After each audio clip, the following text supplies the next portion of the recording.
nagluluto ako ngayon ng ihahalabos ko lang tong hipon. Tapos, ayan, tilapia. And then, inihaw na tilapia. Grabe yung mahal na talaga ng mga bilihin ngayon. Mga source. So, ayan.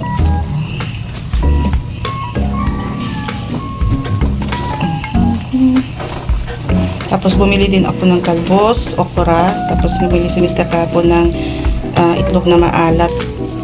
Kaya mag-iinsalada tayo ng kalbos.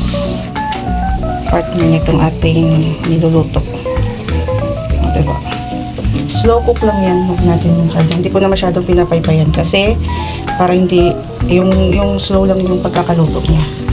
Tapos ito naman, lagyan ko lang ng asin, konting tubig, tapos ihahalabos. Bali kalahating kilo ang hipon natin. So iyan.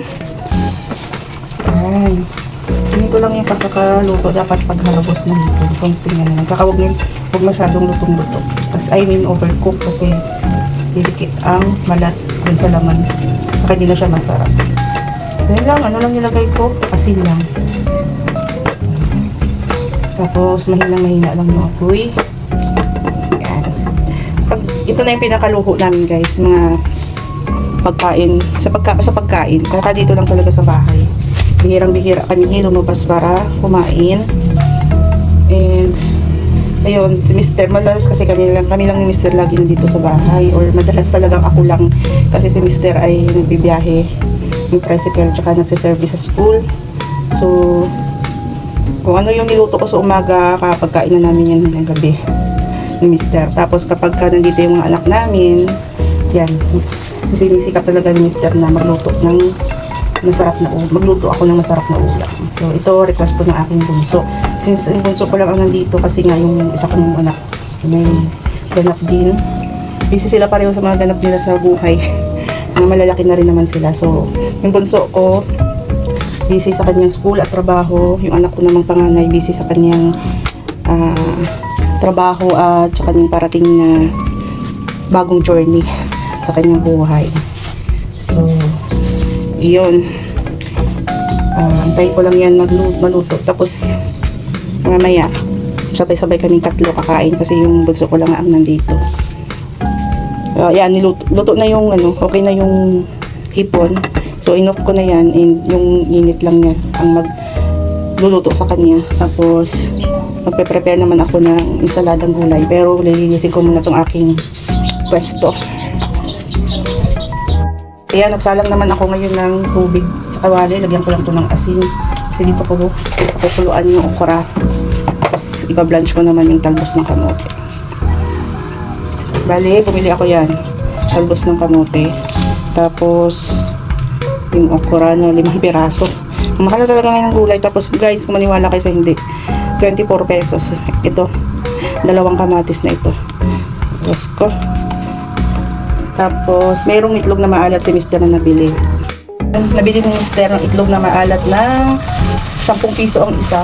So, tingnan natin. Kahapon to Minili niya to sa paradahan ng tricycle. May mga basag-basag na siya. Pero yan, maganda pa din. Malaki rin siya. Bali, 10 pesos ang isa. So, bumili siya ng 5 peraso. Tapos, lalagay ko sa ensalada ang gulay ngayon. Tapos, sa puto din. Kasi naggagawa ko ng puto. So, ilalagay ko rin to. At least nakamura. Mamaya, titingnan natin kung maganda yung kanyang quality. So, yan, lalagay ko na yung okra. Okra muna unahin ko. Tapos, babalikarin ko lang itong hinihaw na isda.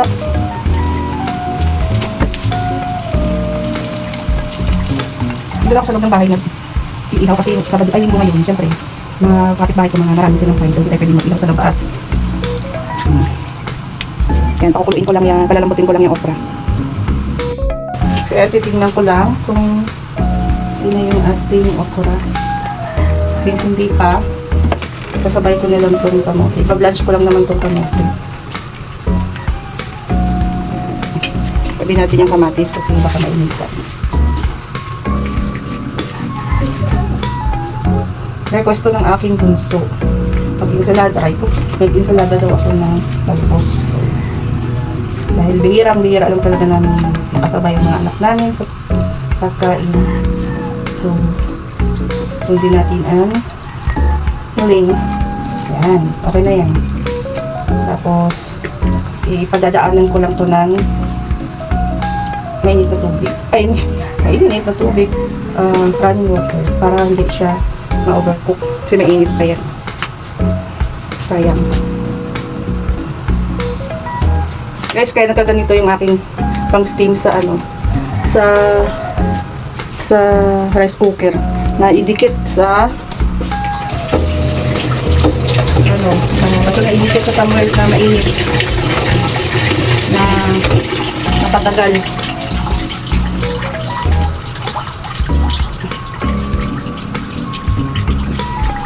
Yan, malambot na yung okra. And napadaanan ko lang sa running water yung ating kamote. So, ito naman yung okra. Mag-prepare na lang ako para makapag-lunch na kami. Yung ating isda is okay lang siya dyan. Iinit ko pala yung teka lang. Yan, iinit ko pala itong aking niluto na pampaitan. Basta kasi meron akong may nagbigay sa akin ng ganitong mix. Ay, wala na pala. Wala na yung aking mamasitas na pampapaitan. So, yan. Bumili akong isaw ng baboy. Dapat i-adobo ko. So, naisip ko meron akong sauce ng mix ng pinampaitan ng mamasitas. Ito na lang ginawa ko. Nagustuhan ng bunso at ni Mister.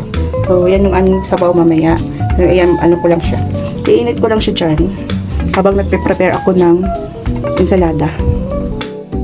So, ilalatag ko lang itong talbos ng kamote.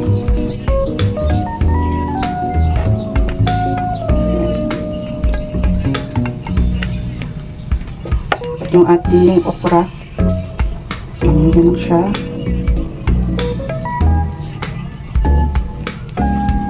Kasya naman siguro yung isda natin dito mga.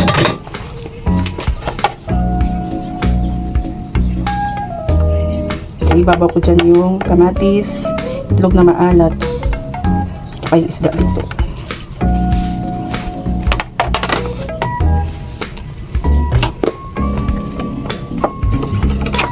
Slicein ko na. Siguro isang kamatis lang ang gamitin ko. Napakamahal ng kamatis.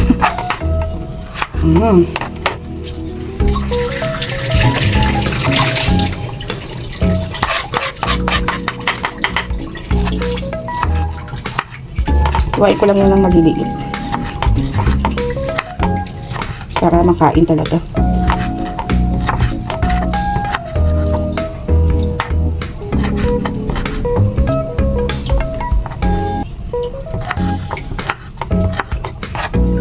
Yan, ibabaw natin dyan. Tingnan natin yung ating itlog na maalat. Uy, ang ganda. Ang mahal lang ng itlog na maalat ngayon sa tindahan dito sa amin ay nasa 18 pesos na ang isa. Tapos ayan nabili ni Mr. ay ano lang to 10 pesos. And ano na siya, ang laki niya ay yung large size na ng itlog or XL pa yata. Yan. Ang ganda ng kanyang hindi siya ma-oil. Medyo, kasi nga siguro dahil nilagay ko sa ref kagabi. Pero ang ganda ng kanyang egg yolk. Simutin natin.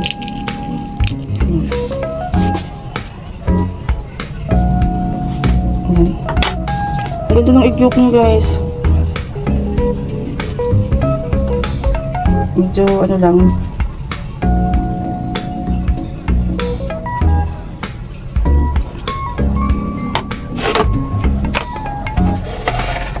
Patong natin para nakikita yung preparation natin. Ayan, dinayos ko lang siya. So, okay na yung isang peraso. O, diba natabunan na yung ating kamote. Kaya siya hindi nag-oil ngayon kasi nga, nilagay ko sa ref. So, hindi ko dapat siguro siya nilalagay sa ref. Pero ang ganda yun, matigas na, buong firm na firm. Tapos, ang ganda din ng, yan, ang sarap ng amoy. Hindi siya amoy mabaho. Diba na, natabunan na yung ating talbos at saka kamatis. 10 piso lang. Large size na siya ng itlog. Or baka nga yung egg oil pa yan. Sabi ko nga, try natin, tingnan na natin yung ating tilapia.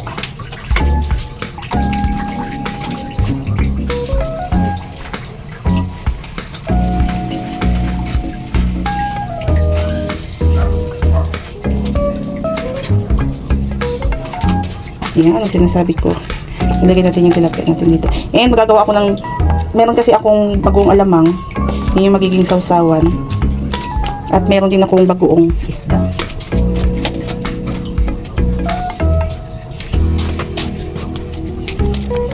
Yan. O diba? Pareho na lang natin ang direction. Diba? Ang ganda ng ating inihaw na tilapia. O. Ano lang siya, slow lang ang pagkakaluto ko sa kanya sa uling. Yan. Where's the gas pan? Masarap pa.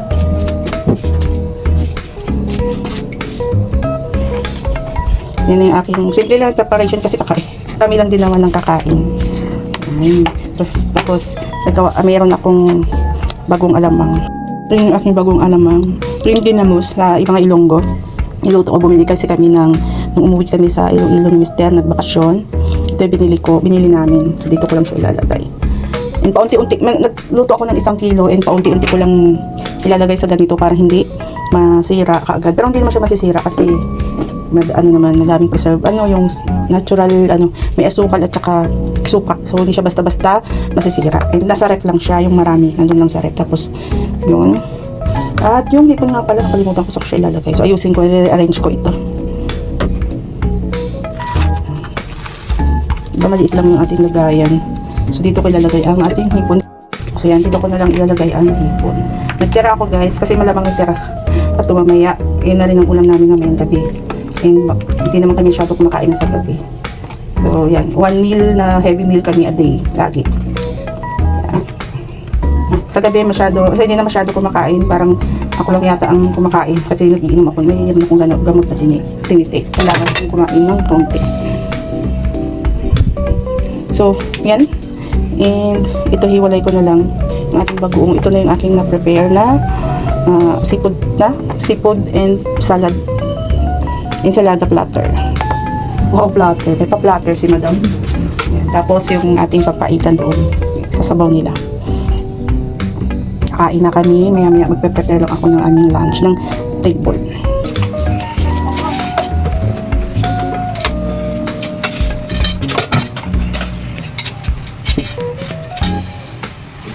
Puputusin natin ang birthday niya.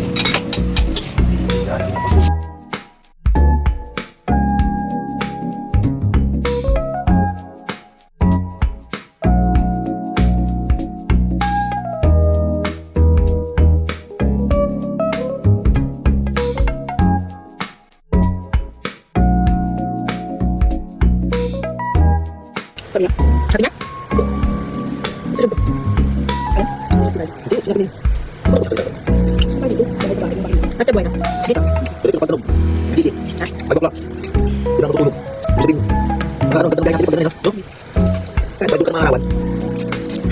Puro kaya akong pangyaw. Kailangan ka na uwi. Ano ba dito? Tulog. Hindi, ay lang. Puro na yung pangyaw. Ay, hindi kasi malaga naman bang taon ba dito? Bagong taon tapos diretso tayo ate. Luto ka na lang dito. Hindi na ako gusto sa dalawa.